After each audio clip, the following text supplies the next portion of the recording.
Welcome to the 405th episode of the Jami Dulaney Plant-Based Wellness Podcast. My name is Jami Dulaney, and I'm your host. I'm a plant-based cardiologist and endurance athlete living in Southwest Florida. I'm also a survivor of Hurricane Ian. So the podcast is about 3 days late, maybe 4, depending on when this actually goes up and when I can get enough internet service to upload.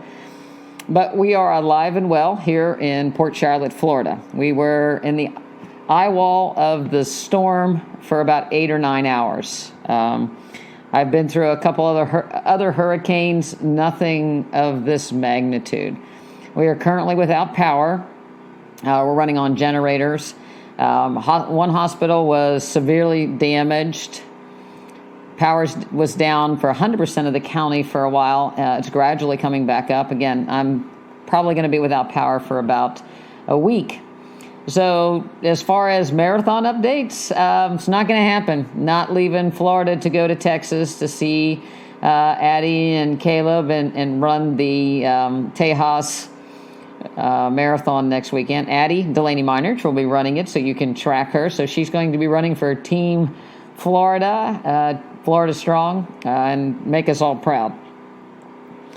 As far as damage from the hurricane, we had some roof damage, water damage. We lost a lot of our fruit trees that I talk about over the weeks and the other podcasts. We straightened some of them up. We lost a beloved big producer of mangoes for us. That big tree was probably 30 years old that came down. So that was all sad. Lost some papaya trees, lost tomato plants. Yard was kind of a mess, shingles everywhere. But we're alive, and we live in a great little street, and the neighbors have come together, and we helped each other pick up and stack and clear the road, and, we're making a comeback.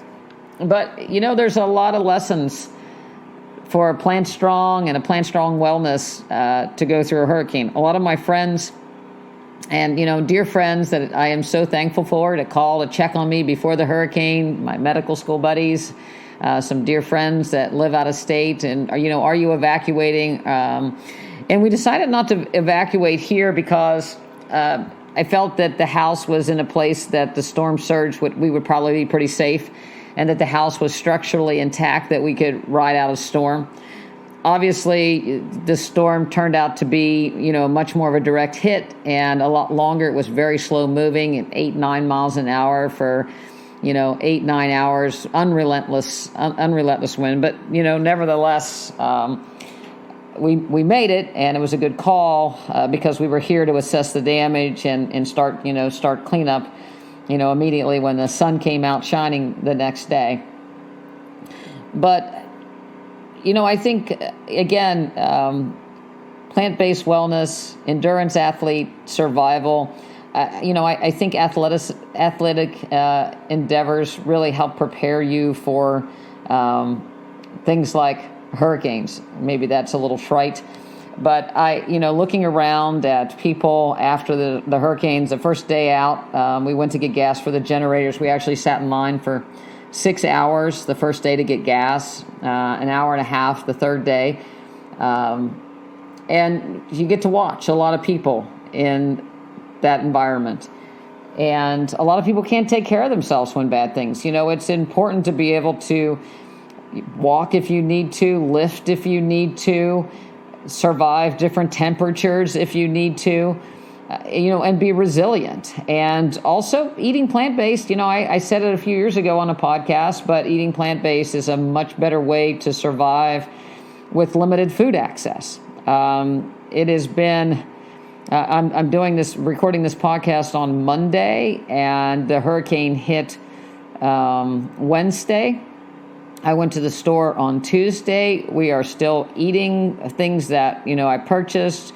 I'm going to go to the store later to get some fresh produce, but for the most part, we're just running out of fresh produce. I still have frozen food because we're running on generators. I still have plenty of canned food, pasta, things that I made. I made a big pot of bean soup in my Instapot, and, and I know a lot of people aren't going to need to use a generator, but, a generator has access. You plug your extension cords in, and from there you can plug a power strip in, and from there you can run an Instapot, you can run a microwave, you can run a toaster oven, you can run your coffee pot. So we run lights, we ran fans. We did it intermittently. We cooked by headlamps. So headlamps are a great asset. So being a runner and using headlamps, those things turn out to be really good in a hurricane when you're cooking in the dark or when you're trying to get around in your house in the dark. So we were able to do that. So I did a pot of bean soup one night. I did our Irish stew from our cookbook one night, so I had 4 people in the house, and we did just fine. We keep our dog food in the freezer, so we had that running to a generator, so that was fine. So we had plenty on hand for them.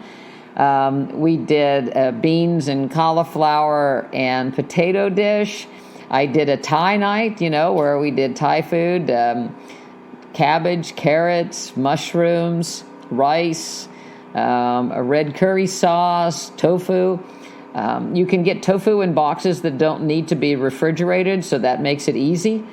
So we actually survived quite well. We had fresh fruit, just again running out of that today, but I also had frozen fruit that I really haven't even touched. So it's very survivable if you again, are plant-based and think ahead and have a menu planned. I think that's the biggest thing, that you have an idea what you're going to cook and you have go-to foods. I can't stress enough having things that you know how to cook in a pinch. Oh, I also made rigatonis with a mushroom marinara sauce, and a salad one night. So, things that that are go-to. Being Italian, pasta with a marinara sauce is kind of comfort food. So that was our comfort food. But, again, I made sure I had greens every night. We had cauliflower. So we had our beans. So our meals were actually very, very well balanced. I even made sourdough bread. I made 2 loaves of sourdough bread. I made bread beforehand. So, we had bread to eat. We made tomato sandwiches during the hurricane, with some avocado. So, it can work out if you just have your go-to foods and have some planning. Before I go into some of the hurricane cleanup description, I want to update you on my pull-up challenge. If you've listened to the podcast, you know that I had Jenny McCall, who's a ninja warrior, that decided to learn to do a pull-up. And so I downloaded a 22 days to a pull-up app. It was a YouTube video, and I was following it. Basically, you would do exercises, inverted rows, negative pull-ups from a chair, hollow log, which is a ab exercise, and retest, and then you would do percentages of those. And so you did 40, 50, 60% of the inverted rows, the number of, your max. And so you increased every week. So before the hurricane hit, I got up to day 20. And when the hurricane hit, we were actually doing a lot of heavy lifting outside that I'll describe. And so the pull-up challenge ceased. But on day 22, I went in and I could not do a pull-up. So partly because I was probably a little sore from doing all my axe work outside, which I'll describe. But I wasn't ready to do a pull-up unassisted.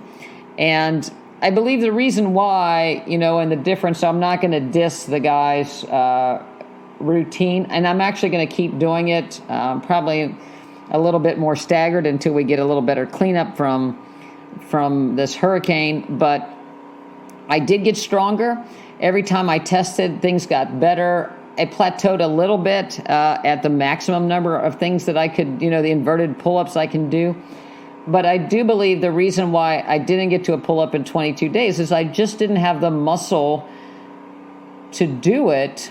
And it wasn't like I was doing... So part of an activity is either having muscle memory. So people that used to run and then they don't run for 20 years and they go out and run, it kind of comes back to them. People that are severely overweight and they start running, and as they lose weight, they run faster because the muscle's there. If you're overweight, you actually have a lot of muscle because you have to lift that weight around. And so when you take the fat off of that muscle, you move a lot quicker. But I just didn't have the pull-up muscle available. So there wasn't like there was muscle there that I was going to wake up and engage so that I could do that particular movement. If you can imagine the muscles that are involved to do a pull-up, grip strength, forearm strength, shoulder strength, back strength, abdominal strength.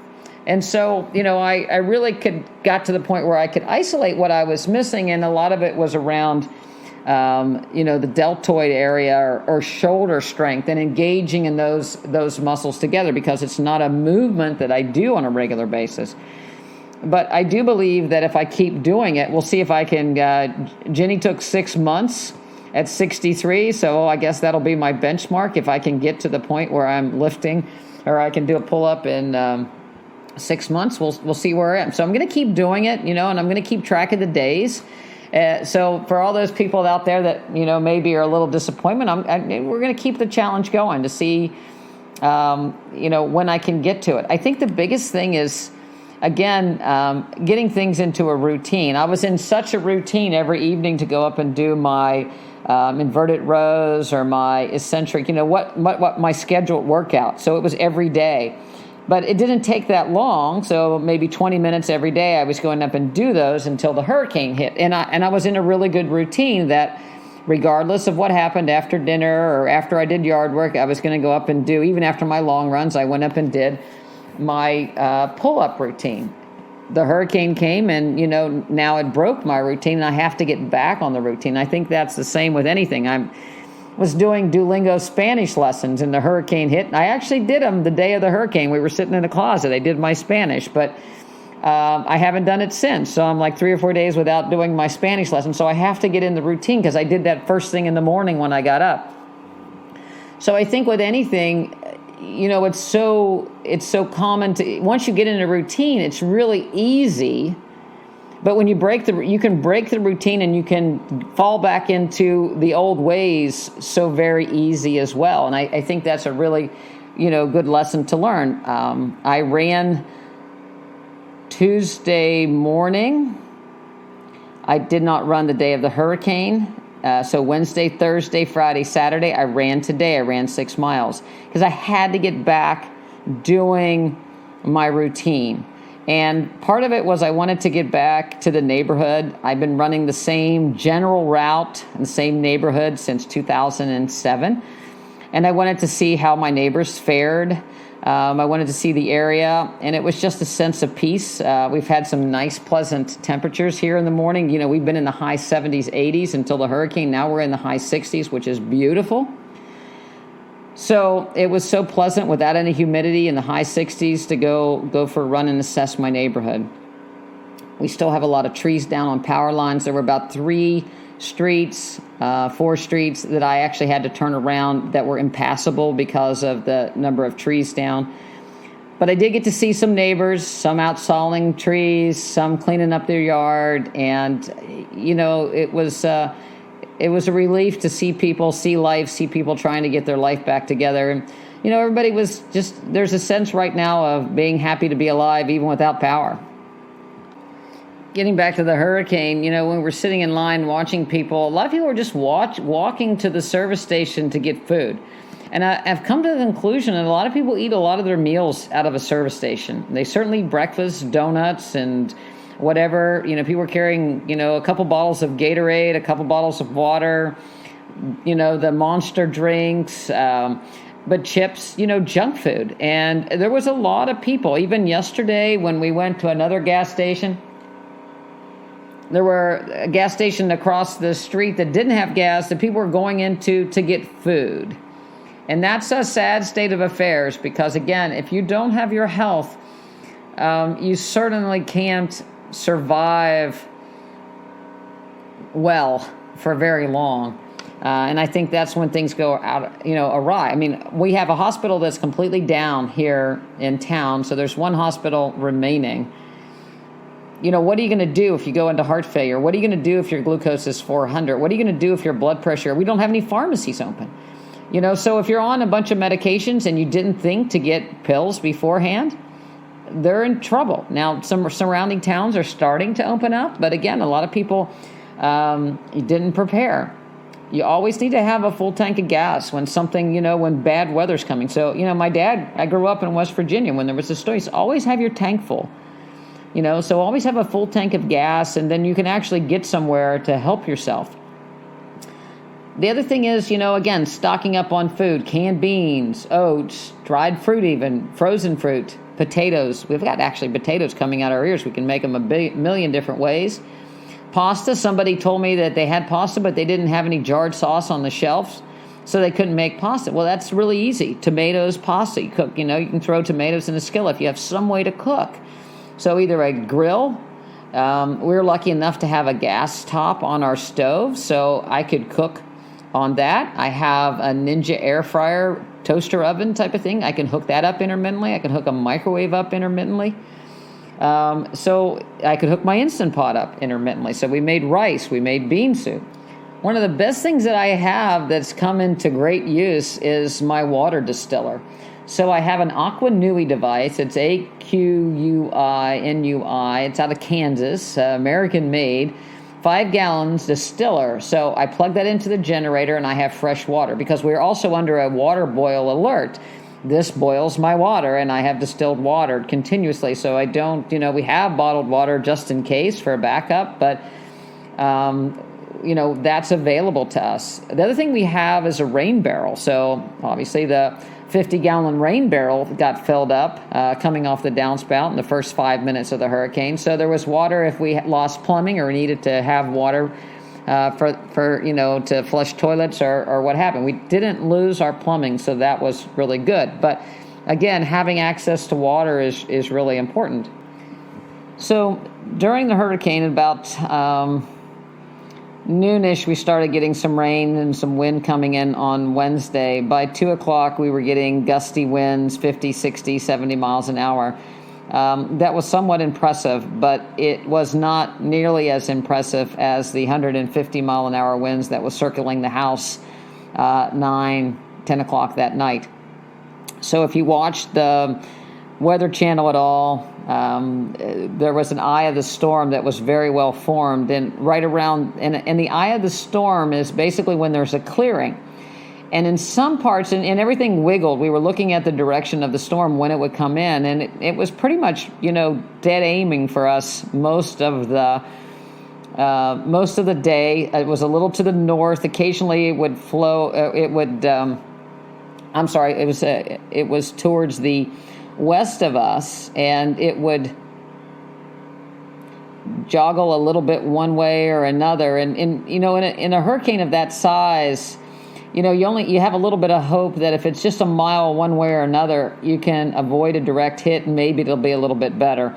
But as the hurricane, inched closer to us very slowly, and we started getting the bands of really strong weather, we realized that we're pretty much going to be, right around the eye of the storm, and it spins counterclockwise, and in the eye, there's a calming period. And so the idea and what some of the forecasters was, if you're in the eye of the storm, there's a little bit of a calming period and you can get a little rest before you have to come out the other end if you're in a direct path of the hurricane. Unfortunately, we were just enough over that we rode the innermost band of red severe weather all the way around as it spun through our area at 8 miles an hour. So once it started, the wind and the rain, it never got better, and it actually got worse. As the hurricane spun around us and then came back the other way, the winds picked up, the rain picked up, and at one point, we sheltered in place in a laundry room, and we could look out and see. I have big windows around the house, and we would look out intermittently and see a whiteout of things just swirling, and you could see trees snapping, palm trees throwing. The first thing to go was our banana trees. Saw those just just bend over like a straw, basically. The worst thing that happened early on was two of our windows came in we have a mother-in-law suite, or mother suite, grandparent suite, and the windows in that part of the house, there were two that came in. One because of impact, one just the hinge let go, and water started coming in. Well, the worst part about it's worse than water because the wind starts to come in and you start to get lift, and that's when people start to lose the roof. So that was our biggest fear. And the way the wind was coming in, we had just a tremendous shaking of that part of the house in the doors. And it was causing wind shift in our garage, and our garage doors were just shaking violently like trains. It just sounded like if you had your head on the train track, that was the sound that was coming in relentless. And we were afraid to open the door to my mom's suite because, again, we were afraid that letting more air in would cause more of a collapse of the roof perhaps. But finally we had to, we went in to assess the damage, and there was a door shut to a bedroom that was just shaking. It felt like it was going to come in against the hinges. So not fly off the hinges, but actually come through the door frame the way the wind was coming from outside to inside. And that was the scariest part for me because I thought that door was going to come in and just kill us because of the impact of a flying door. And so I grabbed a buffet that was really heavy and scooted it in front of the door to try to block that.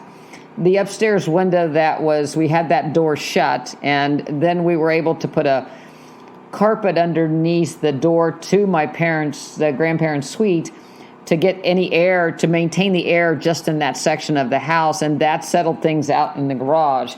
But you could just hear for hours this train track, vibration of things rattling. And you could look out one window and see the compromised window, just water just flowing in there. And we were so afraid of what was happening on that side because we couldn't tell. And it was so noisy with the wind howling and the things shaking that we couldn't, you couldn't assess where the damage was occurring or how much damage was occurring. And we couldn't go do anything about it because we were afraid to, again, have any air go into that section of the house so that the roof would fly off. So it was about 10 o'clock at night before we were able to go over there and assess the situation. And, it was scary to open the door and to go in. And there was water damage and carpet damage, and we were able to secure the windows. And luckily, that was the only thing that happened. The roof stayed intact. We lost a lot of shingles. We'll need a new roof.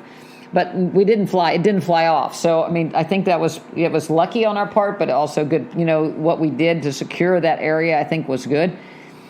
The water was so violent across the windows that it came in into the seals. And so we had some carpet damage along where some of the biggest force of water came in. But no other windows were damaged. Our neighbor had trees that came down, luckily, within inches of our house that blocked, basically became a forest between the two houses because of the trees down. Oak trees in our front yard snapped. Our mango tree snapped. Again, just the violence of looking around the neighborhood. Giant pine trees snapped. Giant palm trees uprooted by the roots, oak trees uprooted at the roots. Kind of remind me in West Virginia when I was growing up, we'd have ice storms, and the trees, because of the heaviness of the ice, would topple over, and the roofs would come, and the roots balls would come up. That was what we're seeing around here. Obviously, the big trees fall on power lines. This storm, compared to Hurricane Charlie, the last one in 2004, I believe, that we went through, there was less violent roof and house damage, more vegetation damage. So, any of the big trees that were left was the biggest problem. We were so lucky in my area that we got the wind, but we didn't get the storm surge. So I didn't have any significant water accumulation. My heart goes out to the surrounding communities. Arcadia, just north 4 or 5 miles, flooded. Arcadia has water heights of 23 feet. Sanibel Island completely separated from the causeway, people stranded. Pine Island, we have friends out there that have fruit orchards. My heart goes out to those people. The damage, again, mango trees just snapped. So there was a tremendous amount of damage to fruit trees that will take years to restore. People that have spent years growing their orchards, devastating. So my heart goes out to all of those people that have lost their homes. There's a few mobile home parks that have been trashed and uprooted. It's just a scary, scary thing. This hurricane affected most of the state of Florida.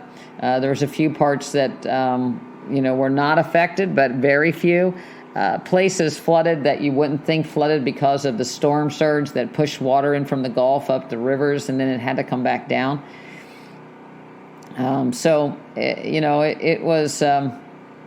It was a huge storm and a lot of devastation. But you know what? We'll rebuild. Anybody that has their life can go. Material things can be replaced. People get back up on their feet. We regrow. We rebuild. I wouldn't change a thing as far as where I live. I wouldn't say I'm going to replant my fruit trees. I want to get flowers back in the ground. I want to get restarted and get things back to normal. My office was damaged. We'll get it fixed. We'll be back up. Luckily, we do a lot online and Zoom, so I have a lot of members that we do Zoom calls anyway. We'll continue to do those. Even if I got to drive a few miles for a while to get some internet, we'll figure that out. So next day we woke up and we finally went to bed. 10 or 11 o'clock at night. It blew all night long. My poor dogs didn't get to go out until about 11 o'clock that night. And I got to tell you, when I went out in the yard, the wind was still blowing. I didn't think I was going to get back up on the porch. If you saw Joe Cantori or Jim Cantori, whatever his name is, I was the same way trying to get back up on the porch with the dogs, but they had to go out for a quick bit. But the next day we got up and the skies are beautiful. The humidity's down and neighbors started to come out and we started to assess the tree damage. Neighbors got together. Neighbor had a truck, pulled the trees off the road. Everybody had sawzalls and some people had some chainsaws and we had regular saws. I got a good shoulder workout using an axe, using a hatchet, and we cleared sawzall. So it was a great workout had to take the shingles all over the place, carrying those, stacking tree limbs, moving limbs. But, we were so happy to be alive that it was, we were just happy to be outside and free of the laundry room that it was a good day and we got a lot accomplished. Continued to do some outside work the next day, ripped out some wet carpets. So we continue to repair. Again, I'm going to say the best thing is being in shape. So being able to, use an axe, use a hatchet, use a sawzall, carry, pick up, haul, pull, hold doors, pull furniture. It's important. You may never think you'll need to do those things, but, being independent, there's nothing better in the world than to be self-sufficient. What would you do in, an emergency if you couldn't get to a grocery store? I hope that anybody that listens to this podcast does not rely on a service station to get their food. I hope that this is, it goes back to COVID, when we knew that people did the worst, that were the unhealthiest, the people that were overweight, diabetic.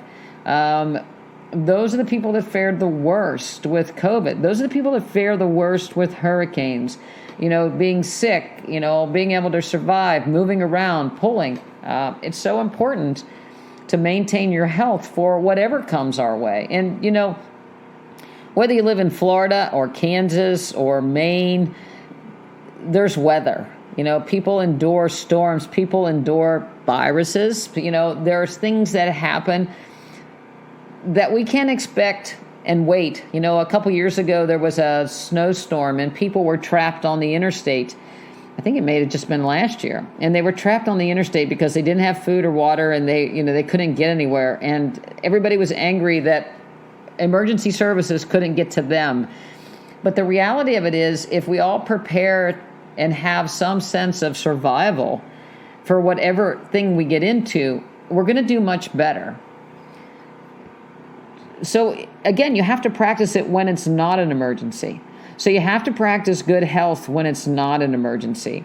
Get your go-to plant-based meals so that you don't fall apart and you don't have to think about it. You know what you're going to eat. You know what you need. You can go and grab. I saw people at the store the day before the hurricane, and people are just wandering around with Coca-Cola and chips and, frozen pizzas, and that's not what you need. How can you survive the long term, and how can you survive and be healthy? And going back to simplicity is the best thing that you can do. So being resilient, being flexible, being mobile, being strong, having a positive attitude, troubleshooting, having go-to meals, being prepared, having a generator, having gasoline, having extension cords, having ways to hook things up. I was very fortunate for friends and family, Addie and a friend Lee Dahl. They text us during the hurricane, and they would kind of let us know where the eye was. And Lee said to me afterwards, she said, I hated to be the bearer of bad news. I didn't know how to give you she wanted to send pictures, but I couldn't really get the pictures. And so she'd have to just bluntly say, there's 4 more hours. You're going to have 4 more hours, and the wind's probably going to get worse. She didn't want to have to say it, but she did. But it helped us because it was our only ties to the outside world were Lee and Addie, basically, letting us know that what was happening around us, because we had very sketchy service. I had a little bit of Weather Channel, a little bit of radar, but, we kept hoping that we were behind, that, things were moving faster than they were. And I would ask Lee repeatedly, it's like, where is it? Where's where is it? Where's the radar showing? Where are we?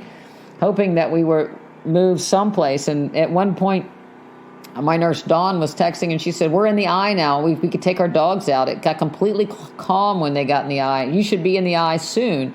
And we weren't in the eye. We never got in the eye. And it was so frustrating because we'd almost get to the eye and it would just get worse. We'd get back in those red.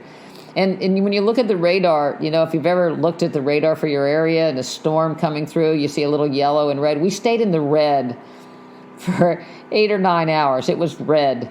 Just this giant red band over us. And it was, it was more the frustration of not being able to get out than anything else.